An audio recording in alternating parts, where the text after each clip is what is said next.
University మంచి భవిష్యత్తు కోసం తెలుగు విద్యార్థులు ఇష్టపడే యూనివర్సిటీ. కాల్ 9059052378 9059052379. గుడ్ మార్నింగ్ బావా. ఏమిరా అప్పుడే తెల్లారిందే? కోపడకు బావా, నేను రామానుజం నైట్ అవుట్ చేసి నువ్వు సంతోషపడే పని ఒకటి చేశాం. అవును సార్. ఏం చేసినారు? ట్యాక్సీలో నీకు 20 లక్షలు సేవ్ చేశాం బావా. 20 లక్షలు మిగిల్చినావా? చాలా మంచి పని చేసినావురా బావా. మరి నీకు ఉపయోగపడే పని ఏదన్నా చేస్తే నా పత్రాలు నాకిచ్చి నన్ను మా ఊరు పంపిస్తానన్నావు, గుర్తుందా? గుర్తులేకేమిరా, అట్టే వదులే. నాకు చాలా ఆనందంగా ఉంది బావా. రామానుజం దాదాపు 40 ఏళ్ల తర్వాత మా ఊరు వెళ్తున్నానయ్యా. చిన్ని బావా, ఈడ అనాథాశ్రమం గురించి రాయలేదేమిరా? అనాథాశ్రమం అదేరా జరుగులు దీనిలో పెట్టిమే. అటనా? నాకు తెలియదే. నాకు తెలియదు సార్. గబ్బోడా, ఇప్పుడు దాంట్లో 1000 మంది పిల్లలు ఉండారు. వాళ్ళకు దినాము పొద్దున్నే ఇంత ఇంత ఇడ్లీలు పెడతాం. 2 పూట్ల అన్నము, చారు, పప్పు, పులుసు, పచ్చడి, పెరుగు. బావా, ఇప్పుడు నువ్వు నా కంటికి మేలు మదర్ తెలిసేలా కనిపిస్తున్నావు. ఇంత చేస్తానం కదా, దానికి ఎంత లెక్క అవుతుంది ముందు అది చెప్పు. కాదు, కంసేకం 2 కోట్ల దాకా అవుతుంది. ఏనా మనజం? అవుతుంది సార్. కదా, ఆశ్రమం పేరుతో 2 కోట్లకు అకౌంట్ ఓపెన్ చేసి తరువాత బినామీ పేర్లతో మొత్తం మనమే వసూలు చేసుకుంటాం. మరి ఆశ్రమంలో పిల్లకాయలకి? ఆశ్రమం ఉంటే కదా పిల్లకాయలు ఉండేది. ఆశ్రమం లేదా? మరి ఇందాక ఉందన్నావు. కాగితం మీద ఉంటాది. ఇక్కడ పియూసీ చదువుకున్నావు, నాకు వచ్చే తాట్స్ నీకు రావేమి? నీలా ఆలోచించడానికి నీ కత్రి బ్రెయిన్ నాకుండద్దు. ఎప్పుడో విశాఖ ఉక్కు ఆంధ్రుల హక్కు టైంలో మా అక్కని నీకిచ్చి పెళ్లి చేశాము. అక్కతో పాటు ఆవును దొడుకుని నేను వచ్చాను. ఆవును దొడ్లో కట్టేశావు, నన్ను ఇంట్లో కట్టేశావు. అక్కతో పాటు వచ్చిన ఆవిళ్ళిపోయింది, తర్వాత అక్కెళ్ళిపోయింది. నేను మాత్రం ఇక్కడే ఉండిపోయాను. నా ఆస్తి పత్రాలు నీ దగ్గర పెట్టుకుని నాకు పెళ్లి పెటాకులు లేకుండా చేసి టీనేజ్ లో వచ్చిన నన్ను ఓల్డేజ్ తీసుకొచ్చాను. కానీ నాకు విముక్తి లేదేమిట్రా? పిండారుడుకుని తినే చండారుడా, ఇస్తరాకులు కడుక్కొని దాచుకునే ఇతం తక్కువ ఎదవా, గేదె కొమ్ములు తీసేసట ఆ పేషెంట్ రా దరిద్రపు కొట్టేదవా, ఏ ప్రాసెదవా? సార్, గంగి గోవులాంటి నాలో గౌడు గేదెలాంటి ఆయన చూసుకుని తిట్టడం వల్ల బీపీ తప్ప ఏమైనా ప్రయోజనం ఉందా? 40 ఏళ్ల నరకం రా మనచం. ఇలాగన్నా బయట పడకపోతే బ్రతకలేనురా. ఇది నీకు తప్పదు. గారు మీరా? గేట్ తీరా, సంబంధించాలా?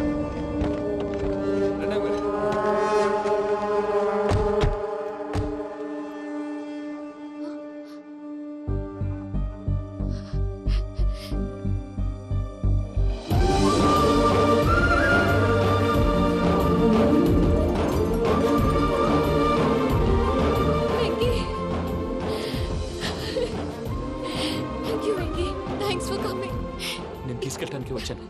నువ్వేం భయపడవు, సారీ సార్, పూజ అనుకోని. ఏమనుకోవటం? ఇక్కడ మెలకుగా ఉన్న వాళ్ళే మర్డర్ చేస్తారు. ఇలా పగటి కళ్ళ కన్నా ఉంటే కళ్ళలోనే కనుమూస్తావు. అర్థమైందా? అర్థమైంది. ఏమర్థమైంది? నేను పూజతో 7 అడుగులు నడవాలంటే ఇక్కడ మీరు చెప్పినట్టు నడవాలి. 8 సేవలే పద. అలాగే. ప్రసాద్ గారు, ఏంటి ఈ సీసా పెంకులు ఏంటండి? పొడి ఎలా అరబెట్టినట్టు అరబెట్టారు? అవి పగలగొట్టి బాంబుల్లో పెడతారు. ఏంటి ఇక్కడ బాంబులు తయారు చేస్తారు? బాబు, అవి నీ మీద వేస్తారు. ఏంటండి పొగలు వస్తున్నాయి? సాంబారా? సాంబార్ కదా సారా. నాటు సారా. స్మెల్ తెలియటం లేదా? అవును బాబోయ్. వాడేంటి సార్ సింగిల్ హ్యాండ్ కత్తిని చూడకాయ బాబు, వాడి కోపం ఎక్కువ. ఒకసారి కత్తి నిరుతుంటే 2 చేయి అడ్డం వచ్చిందని వాడి చేయి వాడే నరుకున్నాడు. రండి ప్రసాద్ గారు, ఇక్కడ ఎవరు మామూలు వాళ్ళు ఉండరా? ఇక్కడ మామూలు వాళ్ళు ఉండరు, ఉండలేరు కూడా. అటు చూడు, జమ్మలమడుగు జనార్దన్ 50 మర్డర్లు చేశాడు. అమ్మో. ఇటు చూడు, వీడు రాజంపేట రవి, ఊచకోత స్పెషలిస్ట్. మనుషుల రక్తాన్ని నీళ్లు తాగితే తాగేస్తాడు. అర్థమైందా? అర్థమైంది. ఏమర్థమైంది? పూజ మా ఇంట్లో కుడికాలు పెట్టాలంటే నేను ఇంట్లో ఎడంకాలు పెట్టాలి. తేడా వస్తే 2 కాళ్ళు తీసేస్తారు. వాళ్ళు ఏదైనా ప్రశ్నలు అడిగితే తింగర్ మహోస్ గా నవ్వు చూడకు. స్పాంటినియస్ గా ఎదుస్తా చెప్పి. మీరు చూడండి, నా స్టైల్ చూడండి. ఎతుకు నమస్కారం అన్నయ్య. ఏంటి మనోళ్ళందరూ బయట ముమ్మరంగా బాంబులు దొరుకుతున్నారు? ఎవడైనా పెళ్లి ఆపడానికి ట్రై చేస్తే వాడి మీద ఇంతకీ ఇతనెవరు? ఈయన పేరు ప్రణీత్. నమస్కారం అండి. నమస్కారం. యూరోప్ లో ఉంటారు. నీకే తిండి దండగనుకుంటా అంటే నీకు ఇంకొక డోలా? అయ్యో మావయ్య, ఈయన కొన్ని వేల కోట్లకు అధిపతి తెలుసా? ఇక్కడ ఫ్యాక్టరీ పెడదామని వచ్చారు. దానికి లోకల్ పార్ట్నర్ కావాలి. పెట్టుబడి అయింది, పెత్తనం పార్ట్నర్ది. మీరు నమ్మకస్తులని చెప్పి మీతో లింకప్ చేద్దామని తీసుకొచ్చా. మరి ఆ అబ్బిని నుంచో పెట్టి మాట్లాడతావేమిరా? రబిదా కూర్చో. ఏవబ్బా ఇంత సిన్ని పెట్టి తెచ్చుకున్నావు? పెట్టి పైకి వెళ్ళి. చూసావా మర్యాద, డబ్బున్నడని. ఇంతకీ ఏ ఫ్యాక్టరీ పెట్టాలనుకుంటున్నారు? ఈ కరువు ప్రాంతంలో ఎరువులు ఫ్యాక్టరీ పెట్టి రైతులకు అరువు ఇద్దాం అనుకుంటున్నారు. ఏమంటారు? శానా మంచాలు. ఇంతకి మీ దేవురు బాబు? ఊరా అండి? తాడిపత్రి. తాడిపత్రి? తాడిపత్రి అంటే అది మా ఊరు.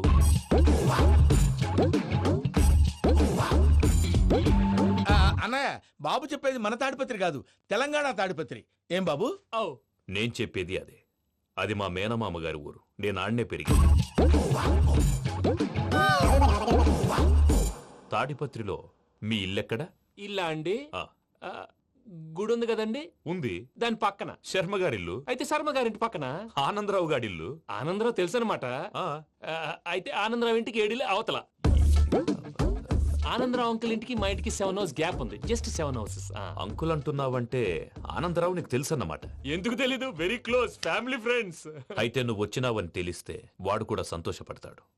ఫోన్ చేస్తాను. ఇప్పుడు వద్దులే అన్నయ్య, బాబు బాగా టైర్ అవును అయిపోయాడు. Uncle, jet lag. ఎంతసేపు బాబు? ఒక్క నిమిషం.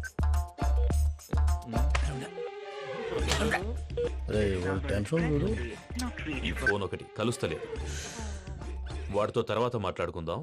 మీరెళ్ళి రెస్ట్ తీసుకోండి బాబు. అది కరెక్ట్ భయ్యా, తర్వాత మాట్లాడుకుందాం. అలసిపోయినట్టున్నారు. వస్తాం తాత గారు, వస్తాం తమ్ముడు. అవును, మీ పేరేంటి తర్వాత అంకుల్? చెప్తారులే. రండి, రండి, ప్రణీత్ బాబు. ప్రామాణికం ఏదో కొంచెం తేడాగా అనిపించట్లా. నాకు అలాగే అనిపిస్తుంది సార్. నేను అన్నావా నీకు కూడా నిజంగా అనిపిస్తుంది? అబ్బే నిజంగా సార్. అయితే వీళ్ళ మీద కొంచెం కాన్సన్ట్రేట్ చేయాలి.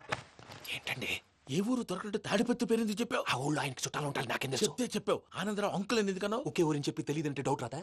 నా ప్రశ్నకు సమాధానాలన్నీ నీ దగ్గర ఉంటాయి. నీ సమాధానాలకు సాక్ష్యాలన్నీ వాళ్ళ దగ్గర ఉన్నాయి. ఏదో తప్పు చేసినట్టు మాట్లాడతారేంటి? అక్కడికి ఒక ఐడియాతో చెప్పాను. నువ్వు ఐడియాతో చెప్పావు, ఎయిర్టెల్తో చెప్పావు, వాళ్ళకి ఎందుకయ్యా? ఆ ఆనందరావు గారి నెట్వర్క్ కలిసిందంటే మనం కవరింగ్ ఏరియాలో ఉన్నాం. అన్ని అప్సకర్ల మాటలు మీరు ఏం జరగదు. ఏది? పదండి. సర్లేండి. సర్లే పదండి.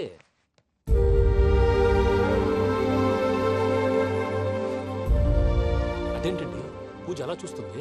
ఇంకెలా చూడాలి? చాలా గ్యాప్ తర్వాత కాబోయే భర్త వచ్చాడు, ఫేస్ లో ఫీలింగ్ ఎమోషన్ లేదేంటి? ఆ అమ్మాయికి 190 ప్రాబ్లమ్స్ ఉన్నాయి. నీకు ఫేస్ లో ఫీలింగ్స్ కనపడతాయా? ఓ కరెక్ట్. సరే పదండి వెళ్దాం. నువ్వు ఎక్కడికి? పూజ దగ్గరికి. నువ్వు ఆ గదిలోకి రాకూడదు. ఆ. నేను వెళ్ళి తీసుకొస్తా. ఓ అమ్మా పూజ, మావయ్య, నిన్ను రమ్మంటే అతన్ని తీసుకొచ్చావేంటి? ఏం చేయనమ్మా, భుజాల మీద ఎక్కించుకుని తీసుకెళ్ళడానికి నేనేమన్నా ఆంజనేయుడా? వాడంటే కొన్ని తక్కువ టమారాలు తెలిసినాడు, పైగా నేను ప్రేమిస్తున్నాడు కూడా. అంటే అతనికి అసలు విషయం చెప్పలేదా? చెప్దామని అనుకున్నానమ్మా, సరిగ్గా నువ్వు ఆ టైంలో ఫోన్ చేసి ఇక్కడ ప్రాబ్లమ్స్ చెప్పావు. ఏం చేయాలో తెలియక వాడిని వేసుకుని వచ్చేసా. ఏంటి మావయ్య బుద్ధి లేకుండా? ఇప్పటికీ పెద్ద తప్పు చేసావని ఫీల్ అవుతుంటే నువ్వు ఇంకా కంటిన్యూ చేస్తున్నావు. ఇప్పుడేం కొప్పలు మునిగిపోయినాయమ్మా. ఇప్పుడు చెప్పేది ఏదో 4 రోజులు అది చెప్తాం. ఈలో భద్రతతో నీకు పెళ్లి అయిపోయింది అనుకో, నీ జీవితమే నాశనం అయిపోతుందమ్మా. అందుకే ఇలా చేయాల్సి వచ్చింది. కానీ కానీ లేదు గీనీ లేదమ్మా. ఇక్కడి నుంచి బయటపడ్డ తర్వాత వాడి కాళ్ళ వెళ్ళబడి నేను ఏదో సరి చెప్పుకుంటాను కదా, సరేనా? సరే. సరే అంటే కాదమ్మా, వాడితో నువ్వు కొంచెం క్లోజ్ గా ఉండాలి. అంటే వెళ్ళి వాటేసుకోవాలా? వాడు అదే ఎక్స్పెక్ట్ చేస్తున్నాడమ్మా. ఏంటి? ఏం లేదమ్మా, వాడితో కొంచెం సరదాగా ఉండమని అంటున్నాను. రా చెప్తా. చూసావు బాబు, నీ మీద బెంగతో ఎలా చిక్కిపోయిందో. ఇదంతా నాటకం అని నాకు తెలుసు. నేను యూరోప్ రావడం, అక్కడ మీరు పూజను నాకు పరిచయం చేయడం, ఇదంతా కూడా ఆ పైవాడు ఆడుతున్న నాటకం. మనం జస్ట్ పాత్రధారులు అంతే. మన ఇద్దరికి రాసి పెట్టింది కాబట్టే ఇదంతా జరిగింది. మధ్య మధ్యలో చిన్న చిన్న ప్రాబ్లమ్స్ వస్తాయి, వాటికి మనం కంగారు పడకూడదు. మిమ్మల్ని ఇక్కడి నుంచి తీసుకెళ్లే బాధ్యత నాది. మీరు హ్యాపీగా ఉండండి, ఏదో ఒకసారి నవ్వండి. ఆ? ఇంకా ఇంకా అది అది అలా నవ్వుతూ ఉండండి. రండి ప్రసాద్ గారు, వెళ్ళి రెస్ట్ తీసుకుందాం. రండి. చూసారు ప్రసాద్ గారు, ఎంత డల్గున్న పూజ నన్ను చూడగానే హ్యాపీగా ఫీల్ అయిందో. అవునయ్యా, ఇంకేతంటావు? That is the magic of love.